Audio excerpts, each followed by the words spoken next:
Je vous emmène avec moi dans la jolie tempête de la maternité. On va parler bienveillance, doutes, les up and down, sans tabou et dans la bonne humeur. Bienvenue dans Happy Maternity, le podcast qui va booster ta maternité.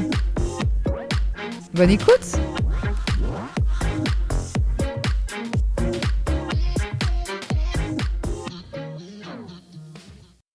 Hello, j'espère que vous allez bien, me voilà dans un tout nouvel épisode de podcast. J'ai enfin pris le temps entre les virus, les microbes des enfants, le travail et tout ce que j'avais à faire. Du coup, j'ai eu moins de temps pour les podcasts, mais je vais essayer de reprendre un petit peu plus régulièrement.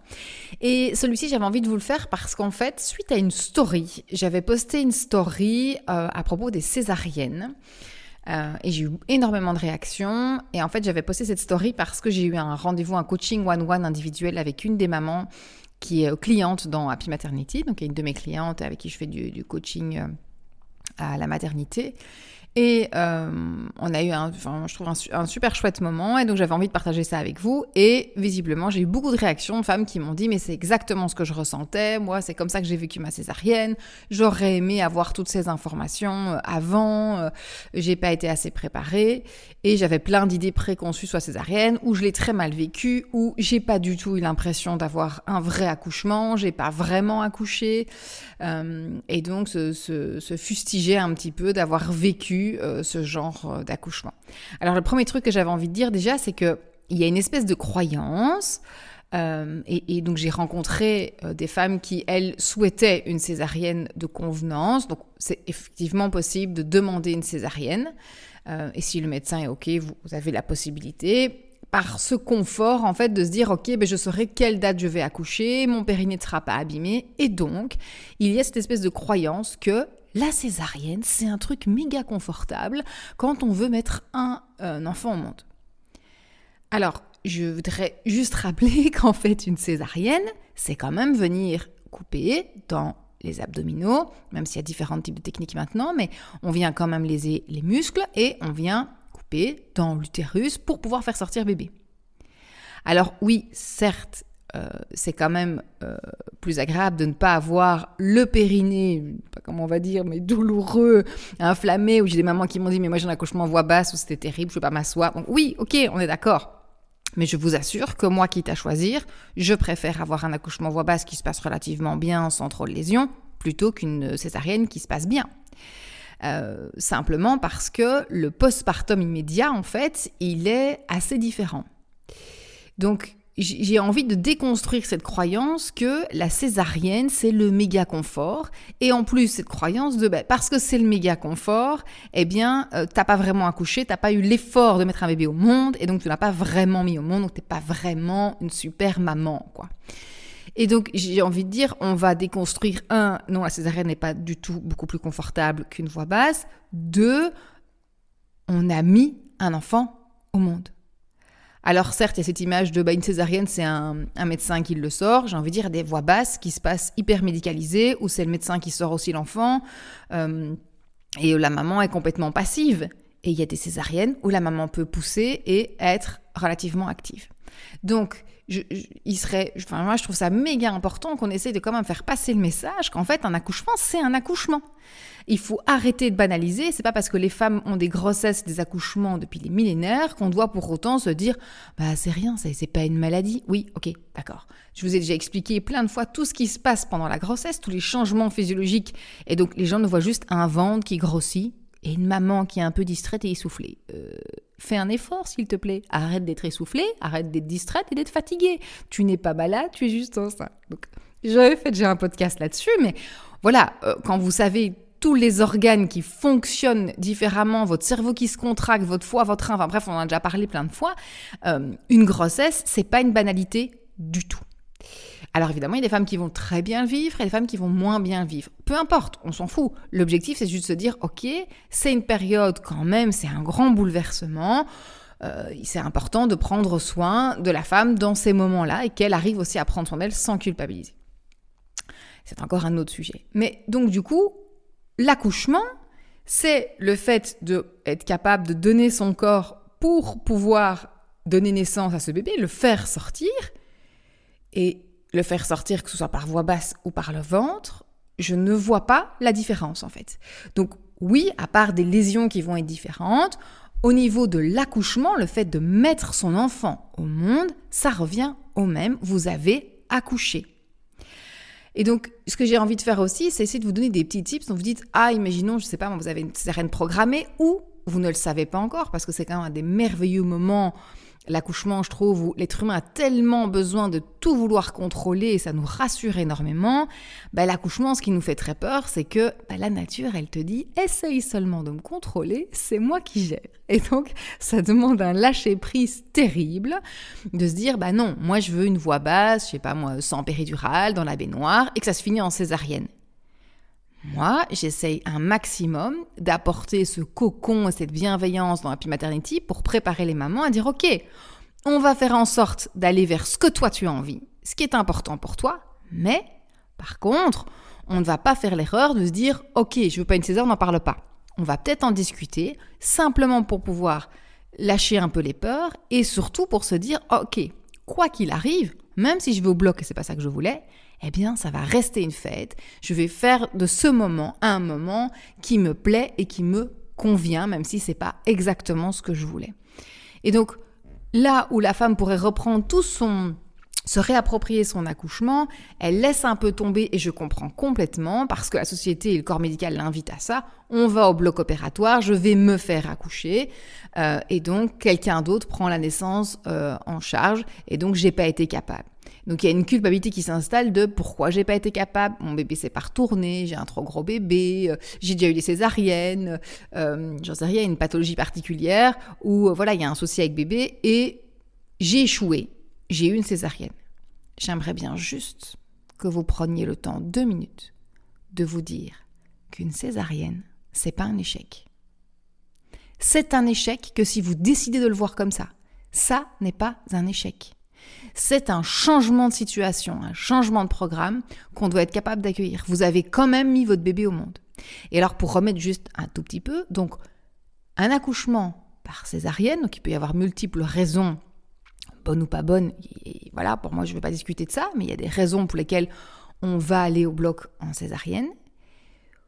Le postpartum immédiat, si je compare évidemment une voie basse classique où tout se passe relativement bien et une césarienne où tout se passe relativement bien, donc essayons de comparer des choses comparables, eh bien le postpartum immédiat va souvent être plus complexe, plus douloureux pour une césarienne. Et ça, on ne prévient pas trop les mamans, on ne leur parle pas. Le nombre de mamans qui m'ont dit « Ouah, j'ai une césarienne, je suis saisie. Je pensais qu'en fait, je serais beaucoup plus chill en postpartum, mais non. » Et donc, moi, mon objectif, c'est pas de vous faire peur ou de vous apporter des éléments dont vous n'avez pas besoin d'avoir connaissance. C'est juste vous dire, de vous prévenir, d'anticiper pour simplement pouvoir mieux le gérer. Je prends l'exemple d'une maman qui m'avait dit « Personne m'a dit que j'allais saigner autant. » Alors, c'est pas grave de saigner après le postpartum. Ça fait partie de la nature, de la physiologie humaine. Après l'accouchement, l'utérus va évacuer ses déchets. Oui, on va saigner pendant un petit temps. Mais du coup, comme elle n'avait pas été prévenue, elle s'est retrouvée, à stresser, à se poser des questions. C'est normal, c'est pas normal. Donc, il y a l'angoisse du stress qui se met, l'inconnu. Et aussi le fait que à la maternité, les protections qu'on vous donne, ça ressemble à une planche à repasser. C'est hyper inconfortable, ça ne maintient pas le sang dégouline, c'est très inconfortable. Vous avez de la visite qui viennent vous voir à la maison ou vous êtes à l'hôpital, vous sentez que le sang est occupé à s'évacuer à gauche ou à droite, vous portez votre bébé, vous dites « Oh mon Dieu !» C'est pas quelque chose d'agréable. La femme mérite de pouvoir vivre son postpartum de façon agréable. On a le droit. Et donc, si on vous dit « Ok, sache que c'est tout à fait normal, tout va bien se passer, mais tu vas avoir des saignements en postpartum, donc prévois quelque chose avec lequel tu vas être confortable, des culottes menstruelles, j'en sais rien, prévenir le coparent, pouvoir discuter avec lui, dire voilà, elle va avoir des saignements plus importants que des règles, donc elle va être fatiguée, mais ça veut dire aussi qu'il faut comprendre peut-être qu'un jour elle n'aura pas envie d'avoir de la visite, tout va être peut-être un petit peu plus compliqué, donc comment faciliter la tâche après. Donc voilà pourquoi je parle de la césarienne, c'est pas pour faire peur ou pas peur, c'est simplement pour vous dire ok, si c'est quelque chose qui vous effraie, comment on fait pour transformer ça en chouette moment et en fête. Ça c'est vraiment un de mes objectifs, c'est que les mamans puissent vivre leur grossesse, leur accouchement, leur postpartum le plus sereinement possible. C'est une magnifique tempête, j'aime bien utiliser ce terme parce que ça reste une tempête, elle peut être absolument magnifique, mais elle a besoin d'être un petit peu préparée et surtout d'être soutenue. Si on était hyper soutenu et si tout le monde arrêtait de banaliser la grossesse et l'accouchement, on n'aurait pas besoin de préparation. On te dirait, écoute ton instinct, tout va bien se passer. Sauf que l'instinct, a priori des femmes, c'est je dois aller me faire accoucher à l'hôpital parce que je suis incapable de le faire toute seule et que j'ai besoin d'un médecin qui vient sortir la tête, puis le faire pivoter le bébé et puis le ramener à moi. La nature n'avait absolument pas prévu qu'on soit couché sur le dos, les jambes écartées pour mettre notre bébé au monde et encore moins une césarienne. Donc, ça pour vous dire que petit à petit, on a construit cette idée que la femme n'est pas capable d'accoucher, qu'elle a besoin, donc on lui a enlevé cette propriété de l'accouchement, et donc ça s'est décuplé avec la césarienne en se disant bah oui, je ne sais pas faire. Alors que si, c'est pas parce que vous avez droit à une petite aide médicale qui va faire en sorte que maman et bébé aillent bien, parce que dans le cas des césariennes, souvent c'est pour ça, c'est pour protéger la vie je ne parle pas de césarienne excessive, abusive ou sur demande de convenance personnelle, mais vraiment césarienne où voilà, c'est parce qu'on avait prévu et on doit s'y tourner. Normalement, c'est quand même pour sauver des vies. Alors tout est discutable, je suis d'accord, mais normalement c'est un acte qui est censé être bienveillant. Et donc se dire ok, oui, j'ai besoin d'un petit coup de pouce. Effectivement, comme pour gérer la douleur, j'ai parfois besoin d'un petit coup de pouce. Et alors, c'est pas grave si vous êtes en accord avec ça et que ça vous convient. Donc, ce que j'avais envie de vous donner comme tip, c'est la césarienne, si c'est quelque chose qui vous effraie, de peut-être déjà réfléchir à quoi exactement. Donc nous, on fait un petit exercice dans Happy Maternity. Elles ont un exercice avec un petit workbook et une vidéo où elles doivent visualiser le meilleur accouchement et puis le pire. Alors, on va pas rester pendant des heures sur le pire accouchement, mais quand on va faire cet exercice de meilleur et pire, ça me permet de venir voir les peurs. Donc, elles m'envoient tout ça, et puis moi, je leur refais, soit on se fait un coaching individuel et on discute en visio avec le couple, soit je refais une petite vidéo où je leur envoie personnel, en disant, ben voilà, j'ai observé que tu avais plutôt peur, tu as dit 4 fois, une jeune femme, par exemple, là, dernièrement, elle parlait qu'elle avait peur de la péridurale, et donc j'ai demandé un peu pourquoi, et on a discuté, et en fait, elle a dit 4 fois le mot grosse aiguille.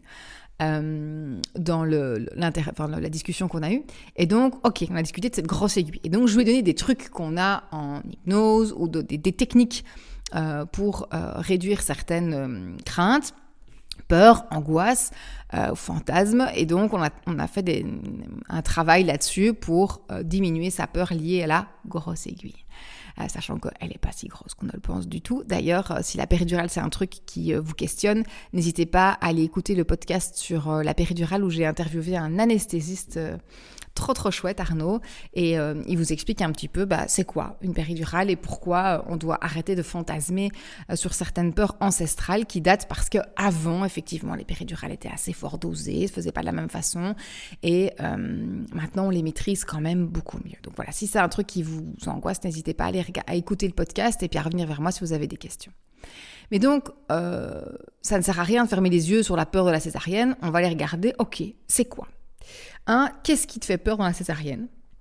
Donc ça, c'est les éléments à vous poser comme question. Vous pouvez noter, vous dire, ok, moi, pas juste dire c'est la césarienne, c'est quoi ? C'est le bloc opératoire, c'est l'odeur du bloc, c'est le froid, c'est la lumière que vous aimez pas, c'est le fait de pas pousser, c'est le fait d'avoir une chirurgie, d'avoir beaucoup de personnes, c'est qu'est-ce qui vous déplaît dans la césarienne ? Et une fois que vous avez noté ce qui vous convient pas, eh bien, comment je vais faire pour le transformer ? Donc, j'avais une cliente, une cliente de Happy Maternity qui m'expliquait que c'était l'odeur de l'alcool. J'avoue que moi, j'ai aussi ce truc-là. Donc, en milieu hospitalier, l'odeur, c'est quelque chose de très particulier, de très reconnaissable. Et de manière générale, on va à l'hôpital quand il y a un truc qui ne va pas. Donc, soit quelqu'un de notre famille, notre entourage qui ne va pas bien, soit nous. Et donc, ces odeurs ne sont pas franchement liées à une plage à Bora Bora, sont plutôt liées à on va me désinfecter une plaie, on va me faire quelque chose d'invasif, ou je suis malade, ou quelqu'un que je connais est malade, donc égal, ça ne va pas bien. Donc, on peut comprendre que le fait de dire d'aller au bloc et d'avoir cette odeur de stérilisation ou de désinfection, ça peut être compliqué. Ça, c'est un truc sur lequel on peut jouer. Par exemple, d'amener une odeur particulière à la salle d'accueil. Alors, je suis assez d'accord. On ne va pas amener une bougie odorante ou reparfumer toute la salle d'accueil. Vous risquez d'avoir des petits soucis. Mais par contre, vous pouvez prévoir un petit tissu que vous imbibez de parfum, d'une odeur que vous aimez bien, ou une crème, un truc comme ça. Et ça, il faut coacher avec le coparent, donc que ce soit un papa, une deuxième maman, peu importe, ou votre sœur, votre meilleure amie, votre marraine qui vient avec vous à l'accouchement, de pouvoir dire « Ok, on va mettre en place un truc sur l'odorat ». Et donc, jouer sur les odeurs. Alors, ça peut être votre crème solaire favorite, une odeur de chez Rituals, votre parfum, le parfum de votre amoureux. Ça marche aussi. Et donc, l'odeur de votre premier enfant, par exemple. Une odeur que vous allez pouvoir mettre. Alors, par exemple, en moment de Covid, je disais de mettre un tout petit peu, alors pas trop, parce que sinon on va pas se sentir bien, mais un tout petit peu sur le masque. Et elles avaient le port du masque, et du coup, elles avaient cette odeur qui revenait quand même régulièrement. Et prévoyez un deuxième masque si jamais vous avez trop parfumé, mais voilà. Sinon, le coparent peut prévoir un petit tissu imbibé d'une odeur que vous pouvez venir sentir. Il n'y a aucun souci, il n'y a pas de contre-indication à ça. Même si c'est une césar d'urgence, on a toujours 5 secondes pour vous amener ce petit tissu et pour faire en sorte que vous vous détendiez. Ça marche très bien. Après, évidemment, l'exercice de visualisation, d'auto-hypnose, on voit ça aussi dans Happy Maternity, mais on peut travailler sur des images. Retenez un truc, c'est que si vous êtes par exemple le coparent, et ce serait génial qu'il y ait des coparents qui écoutent. S'il y en a, n'hésitez pas à m'envoyer un petit message Insta, je serais hyper contente d'échanger avec vous. Mais donc, sinon vous communiquez avec votre coparent, mais donc si vous êtes plutôt à être capable de capter des images, de vous relaxer avec de l'auto-hypnose ou de l'hypnose, ça peut être vachement intéressant de parler de ça avec votre coparent. Et il faut que la personne qui essaye de vous détendre à ce moment-là sache que le cerveau, c'est vraiment la base, a besoin de détails pour y croire. C'est-à-dire que si vous dites à quelqu'un qui est au bloc, tu es sur une plage, détends-toi, tu entends les bruits de la mer, le cerveau va vite se dire, mais qu'est-ce qu'elle est occupée à me raconter là, j'ai l'odeur, le son, le bruit, tu m'emmèneras nulle part en fait.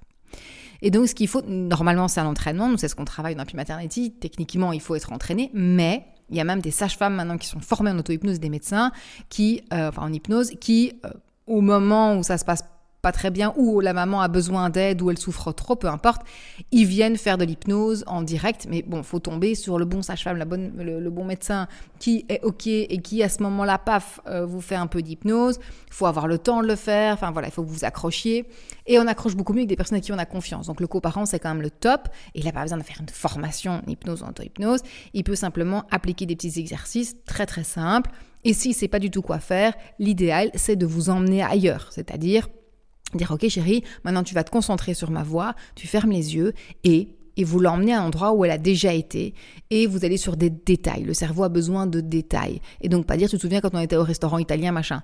Au restaurant italien, le serveur, il avait fait, sur un truc rigolo, il a fait une blague où il s'est trompé dans le plat, tu te souviens, et moi j'ai râlé, et après...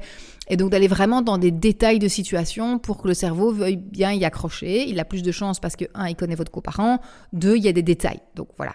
Normalement, ça s'entraîne, mais il y a tout à fait moyen de le faire. Je raconte toujours la petite anecdote que... faut savoir que moi, donc j'ai fait les études de kiné. À l'école de kiné, je ne sais pas si un jour mon ancienne enseignante m'entendra ici. Elle est devenue ma collègue d'ailleurs maintenant. Donnait des cours de relaxation. En kiné, on avait des cours de relax. Et moi, je riais comme une baleine pendant les cours. Je me disais, c'est pas du tout fait pour moi. Mais en fait, le rire, c'est aussi un lâcher de tension. Et bon, j'ai une histoire qui fait que moi, j'avais toujours du mal à me détendre, tout le temps sur le qui-vive. Et donc, du coup, quelqu'un d'assez stressé, mais qui intériorisait beaucoup. Et donc, peu de lâcher prise, peu de détente. Et donc, moi, ça ne me convenait pas. Et donc, quand j'ai eu ma première grossesse et qu'on m'avait parlé d'auto-hypnose, d'hypnose, des trucs-là, je me suis dit, mais laisse tomber, je ne suis absolument pas faite pour ça. Je suis quelqu'un de dynamique, je vais venir en tenue de sport à mon accouchement. Et qui suis aussi, moi je suis quelqu'un assez dans l'hyper-contrôle, donc voilà, c'est bien, les accouchements m'ont appris plein de choses, et du coup je vais vous économiser du temps, et voilà, vous transmettre un maximum de choses par ça aussi. Et en fait, ça s'est pas exactement passé comme je le souhaitais, j'ai dû avoir une péridurale après, ça faisait 25 heures que j'étais en travail, donc voilà, où je ne dormais pas, ou vraiment en travail, donc j'avais des grosses contractions. Et je pense que je luttais aussi, j'ai compris par la suite, j'avais une certaine peur sur laquelle je n'avais pas travaillé et qui du coup me faisait lutter. Et à un moment donné, on me dit, bon, maintenant va falloir poser, on me propose plusieurs fois, et bon, je tremblais de la tête aux pieds au niveau du système nerveux, ça n'allait plus du tout, j'étais plus gérable, et j'ai trop attendu, je regrette, j'aurais dû, je pense, la prendre avant pour mieux gérer ce moment-là, mais bref. Il arrive le moment où on me dit poser la péri.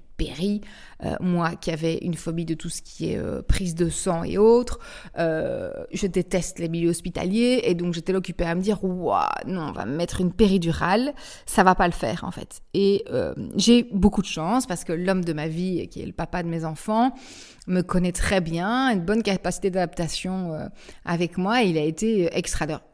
Petite blague à part, toute l'équipe médicale l'a félicité lui. C'est quand même moi qui ai eu la péri qui a accouché. Mais bon, on a rigolé après. Mais c'est intéressant parce que là, il a pu voir aussi que la société souvent va plus s'orienter vers les autres que vers la mère. C'est normal ce qu'elle fait. Et donc, je reviens en fait parce que j'étais un peu trop vite à mon habitude. Donc, on me place là, on m'amène, on me place une voie, donc un petit capteur dans la veine et on appelle l'anesthésiste qui débarque, qui en plus, l'anesthésiste était une femme je l'ai rencontrée après, je l'ai reconnue, mais qui on avait réveillé en plein milieu de la nuit, qui a franchement pas été très sympathique, qui m'a à peine dit, elle m'a pas dit bonjour, elle m'a pas adressé la parole, elle a juste regardé la sage-femme et elle a dit, faut pas qu'elle bouge pendant que je pique. Bonjour madame, je suis là, je suis un être humain, je suis une maman qui vient d'avoir 24 heures de travail. Et la sage-femme lui a dit oui mais elle est épuisée, ça faisait plus d'un jour, un jour et demi, enfin non, un jour et quelques heures où j'étais en travail, elle souffre énormément. Bien sûr que je vais lui dire, mais là elle est en pleine contraction, et donc c'est mignon, la sage-femme m'expliquait un peu, elle était très protectrice à mon égard. Et là on se dit ça va pas le faire. Parce que, voilà, je souffre tellement, je suis à l'extérieur de mon corps, je suis plus du tout concentrée, ça ne va pas, je ne veux pas de ces péris. Si je la veux, je veux plus souffrir, mais je veux pas, j'ai peur.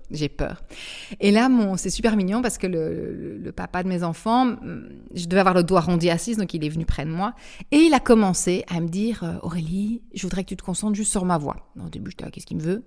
Écoute-moi.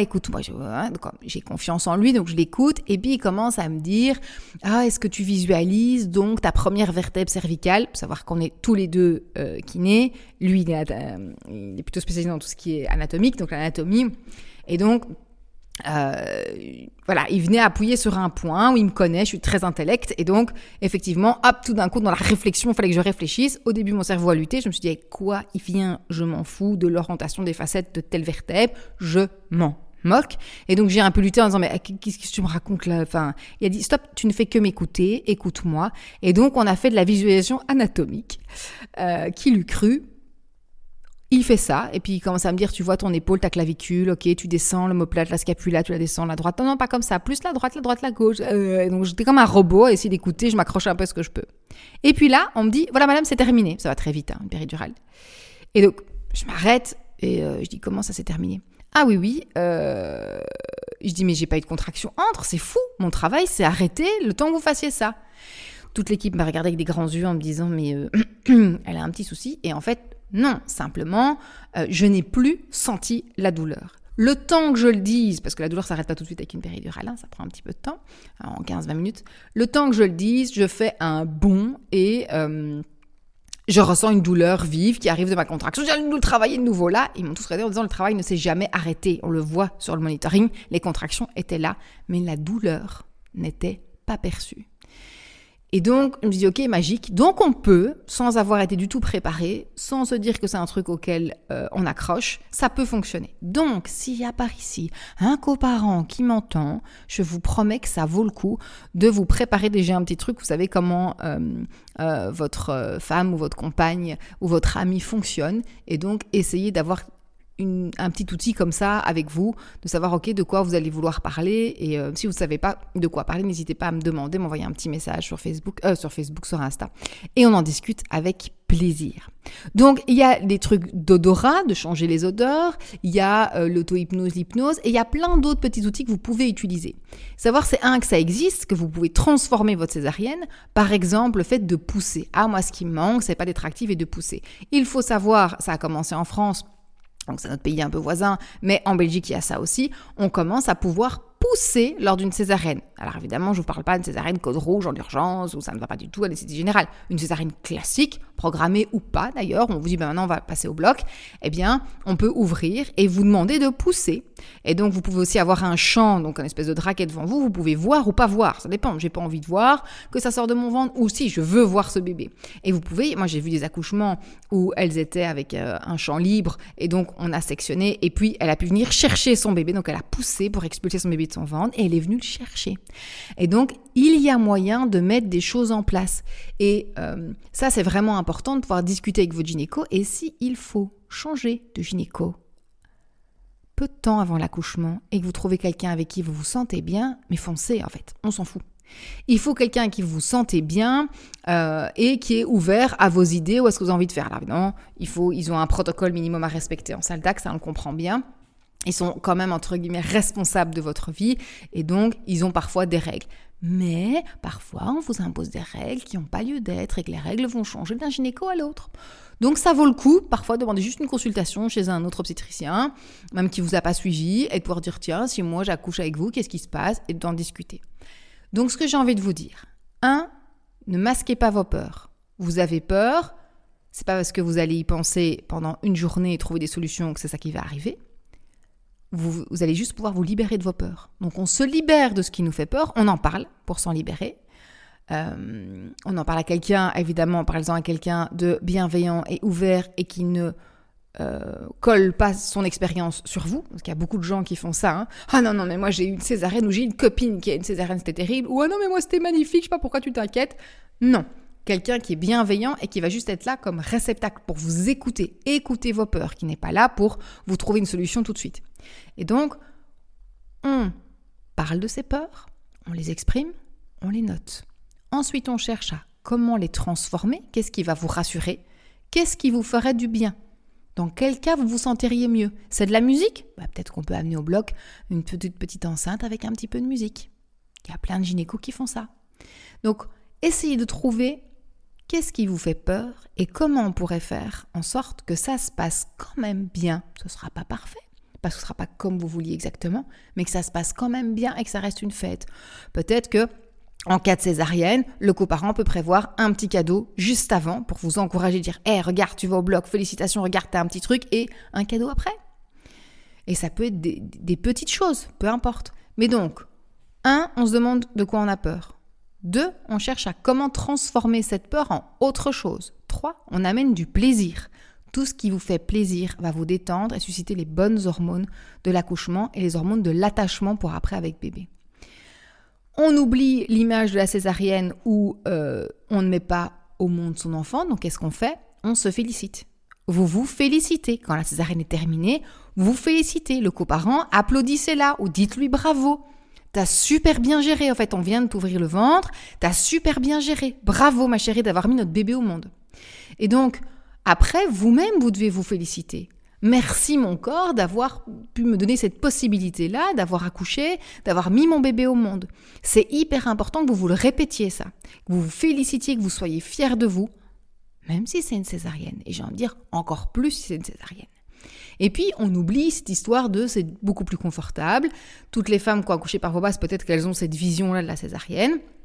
Mais on le sait, la césa, en postpartum immédiat, c'est un peu plus compliqué. Ça veut dire quoi? Ça veut simplement dire qu'il va falloir prévoir peut-être un peu plus d'aide au tout début. Je donne l'exemple, quand vous venez d'accoucher en césarienne et que bébé est à côté de vous et que vous voulez l'allaiter, lui donner le sein, prendre un câlin, il pleure, peu importe. Eh bien, le fait de vous fléchir en avant et de venir le chercher, ça sera compliqué. Normal, les abdominaux ont été un peu abîmés. Tout ça va cicatriser, ça va revenir à la norme, mais ça veut dire qu'au tout début, ça va être très frustrant parce que si vous êtes toute seule et vous voulez attraper votre bébé, vous allez faire quoi? Vous allez appuyer pour appeler une sage-femme, elle va venir au bout de X temps. Quand on a un tout petit, on sait que c'est important de ne pas les laisser pleurer, donc on oublie les histoires de caprice. Si vous voulez, je vous ferai tout un podcast là-dessus. Mais donc, le monde scientifique nous explique quand même bien que les bébés, il ne faut pas les laisser pleurer au début. Savoir que on peut comprendre. On vient d'un univers où on pensait à un moment donné que les bébés n'avaient pas de douleur et on les opérait à vif, même quand ils venaient de naître, parce qu'on pensait qu'un bébé ne ressentait pas la douleur. heureusement, on a quand même bien évolué. Mais donc, il y a encore des anciennes générations qui pensent qu'il faut laisser pleurer un bébé, ça fait faire les poumons, ça les rend plus coriaces. Non, en fait, non. Maintenant, la science le montre, on le sait. Ce n'est pas bénéfique du tout pour un bébé de laisser pleurer au tout début. Et donc, voilà, vous aurez envie, vous aurez cette frustration. De toute façon, vos hormones vont faire en sorte, la nature est assez bien faite, que vous vouliez absolument le prendre. Sentir l'utérus qui se contracte ou les seins qui s'activent quand bébé pleure. C'est assez bien fait, c'est magique. Mais donc, du coup, pour pallier à cette frustration, il faut de l'aide autour de vous. Donc, on anticipe, on prévoit, ok, j'aurai besoin d'aide. Et alors, on met sa culpabilité, sa frustration de côté, que c'est pas vous qui gérez tout comme une warrior. Vous êtes une warrior, vous avez fabriqué un être humain qui arrive au monde. Vous avez eu votre intervention au bloc, vous êtes une warrior. Et vous devez cicatriser, vous êtes une warrior. Et après, vous êtes une maman, vous êtes une warrior. Et demander de l'aide ne fait pas de vous une moins warrior qu'une autre maman. Croyez-moi sur parole, je connais beaucoup de mamans, beaucoup de patientes et de clientes. Celles qui ne demandent pas de l'aide, elles s'écroulent en cachette. Ça vaut pas le coup, ça vaut vraiment pas le coup. Essayons de demander de l'aide autour de nous sans culpabiliser et en étant bien clair sur ce que vous attendez de l'autre. Ben voilà, je vais avoir une césarienne programmée, donc je vais avoir besoin d'aide. Au début à la maternité, il faut quelqu'un qui fasse dodo avec vous. Ça, c'est vraiment l'idéal. Et puis rentrer à la maison, évitez de commencer à devoir faire les courses ou porter. Vous ne portez rien à part votre bébé. Point. C'est tout. Vous aurez des sutures et donc il va falloir faire attention à ça.